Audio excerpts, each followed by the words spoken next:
Hello दोस्तों, स्वागत है आपका इस नए वीडियो में। और आज के इस वीडियो में हम सी लैंग्वेज के अंदर वेरिएबल्स क्या होते हैं इसके बारे में जानने वाले हैं। तो वेरिएबल्स को बताने से पहले मैं एक कोडिंग को करूँगा, फिर उसे रन कराऊँगा, फिर उसको एक्सप्लेन करूँगा। तो उसके लिए हमें सबसे पहले यहाँ से नोटपैड प्लस प्लस एप्लीकेशन को ओपन करना होगा। और यहाँ पे हम जैसे कि पिछले वीडियो में बताए थे कि एक स्ट्रक्चर को बार बार हमें लिखना पड़ता है, तो यहाँ पे हमें पहले इंक्लूड कराना पड़ेगा इनपुट आउटपुट लाइब्रेरी को। यहाँ पे stdio.h का मतलब होता है standard input output dot header file. यहाँ से इंट मेन लिखना रहता है, जो कि ये बताता है कि यहाँ से हमारा मेन सी का प्रोग्राम रन होगा। इसमें हमें लिख लेना होता है रिटर्न 0, जो कि एक गुड प्रैक्टिस कहलाती है। अगर आप ये इग्नोर करते हैं तो भी हमारा प्रोग्राम रन करेगा। यहाँ पे हम वेरिएबल्स के लिए यहाँ पे लिखना पड़ेगा int age is equal to 23। Okay, enter करते हैं और यहाँ पे कर लेते हैं प्रिंट एफ हेलो और $d, फिर इनवर्टेड कामा बंद कामा, उसके बाद हम यहाँ लिख देते हैं एज। कुछ इस तरीके की हमारी कोडिंग है। और एक बात यहाँ पे ध्यान दीजिए, मैं पिछले वीडियो में भूल गया था कि हर एक लाइन के एंड में आपको सेमी कॉलन इम्पॉर्टेंट रोल लगता है।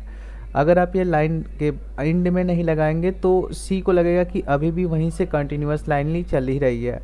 तो लाइन के एंड में आपको सेमी कॉलन लगाना काफ़ी ज़रूरी पार्ट होता है।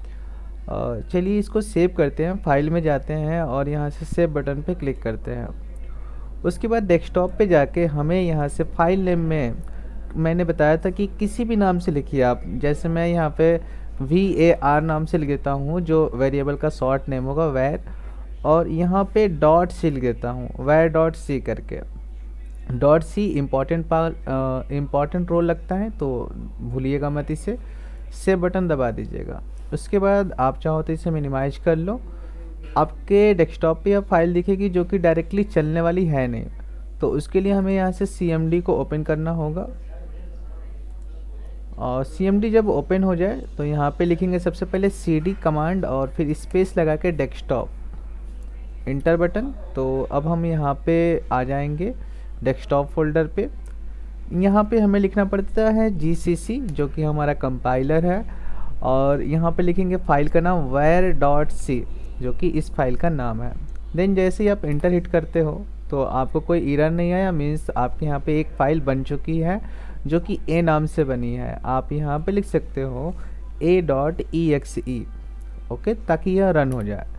आपको देखने को मिला है यहाँ पे जो आउटपुट है वो मिला है hello 23 करके। यह कैसे हुआ, चलिए अब कोडिंग की तरफ समझते हैं।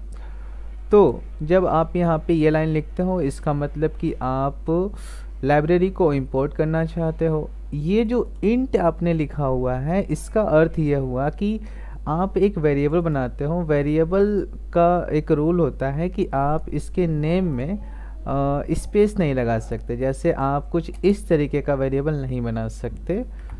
वेरिएबल की जो स्टार्टिंग है वो नंबर से नहीं हो सकती, लाइक कि फॉर एज नहीं हो सकता। वेरिएबल में कोई हम अपने मन से कोई सिंबल नहीं लगा सकते। जैसे आप ये सभी सिंबल का यूज नहीं कर सकते उसके नेम को बनाने में, डॉलर वगैरह का यूज नहीं कर सकते। इंस्टेड ऑफ कि आप यहाँ पे अंडरस्कोर लगा सकते हो, ठीक है। @ नहीं लगा सकते, हैज़ नहीं लगा सकते, डॉलर, %, कोई भी सिंबल नहीं लग सकता। सिर्फ एक ही लग सकता है, जो कि होगा हमारा अंडरस्कोर। तो यह वेरिएबल नेम को बनाने में यूज हो सकता है, तो इसे ध्यान देना होता है। तो यहाँ पे मैंने एक वेरिएबल बना लिया और ये इसका टाइप है कि वेरिएबल किस टाइप का है।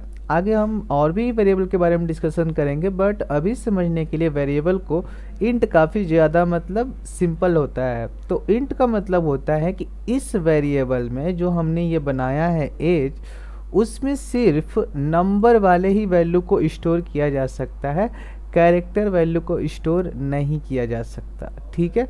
और नंबर में भी क्या, सिर्फ हमारे नॉन डेसिमल नंबर जो फ्लोट नंबर होते हैं उनको ही स्टोर किया जा सकता है। मतलब जिसमें दशमलव वाले नंबर नहीं होंगे वो स्टोर हो जाएंगे, और जो दशमलव वाले नंबर होंगे उनके लिए अलग टाइप होता है फ्लोट नाम से, तो वो फ्लोट में स्टोर होते हैं। टाइप है और यह वेरिएबल की वैल्यू है। अब आते हैं नेक्स्ट लाइन पे, जो कि होगा प्रिंट है। मैंने पिछले वीडियो में बताया था कि यह इस लाइब्रेरी का ही दिया हुआ फंक्शन है जो कि इसको रन करने में मदद करता है। उसके बाद यहाँ पे हमने लिखा है हेलो, देन स्पेस, और यहाँ पे परसेंटेज डी लिखा हुआ है, जिसका अर्थ ये होता है कि हम एक प्लेस होल्डर की तरीके से इसे यूज कर रहे हैं। मतलब ये वैल्यू स्टैटिक है, ये तो आएगा ही आएगा, फिर एक स्पेस भी स्टैटिक है यहाँ पे, बट यहाँ पे कुछ नहीं आएगा। यहाँ इसके बगल में जो हम वेरीफाई मतलब लिखेंगे उसकी जो वैल्यू होगी वो यहाँ पे आने वाला होता है। उदाहरण के लिए हम मान लीजिए एक और वेरिएबल बना लेते हैं लेट अमाउंट करके, ठीक, sorry, int amount equal to 250, ठीक है। तो अगर हम यहाँ पे बना देते हैं स्पेस लगा के फिर से परसेंटेज डी, तो हमें यहाँ पे एक वैल्यू कामा लगा के फिर से देना पड़ेगा अमाउंट करके। तो होगा क्या कि हेलो आएगा, स्पेस आएगा, यह स्टैटिक है, बट इस डी वाले प्लेस होल्डर के जगह पे पहला वाला यहाँ से वैल्यू जाएगा, देन फिर से स्पेस आएगा, और फिर जो दूसरा वाला प्लेस होल्डर है उसकी जगह अमाउंट के वेरिएबल का डाटा जाने वाला है। तो अमाउंट में हमारा 250 है तो यहाँ पे 250 आएगा। एक बार इसे क्रॉस चेक कर लेते हैं। फाइल में गए, इसे हमने सेव किया, यहाँ से CMD में आते हैं, और अगर आप अप एरो की दबाते हो तो पिछले कमांड को फिर से लिखने के बजाय अपने आप से मंगा सकते हो। तो gcc var.c है, जैसे आप इंटर करते हो तो हमें कोई एरर नहीं मिला, मतलब a.exe फाइल अच्छे से रन होने वाली होगी। फिर से अप एरो की दबाते हैं, ठीक है, तो यहाँ पे a.exe फाइल आया, इंटर करते हैं तो अब आप देखो तो लिखा हुआ है हेलो, फिर यहाँ पे 23 आया है, और देन यहाँ पे 250 आया हुआ है।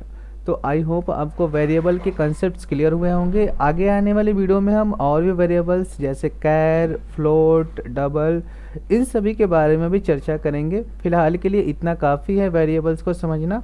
तो मिलते हैं नेक्स्ट वीडियो में। Thank you guys. अगर आपको कोई डाउट होता है तो आप कमेंट में पूछ सकते हैं। ओके।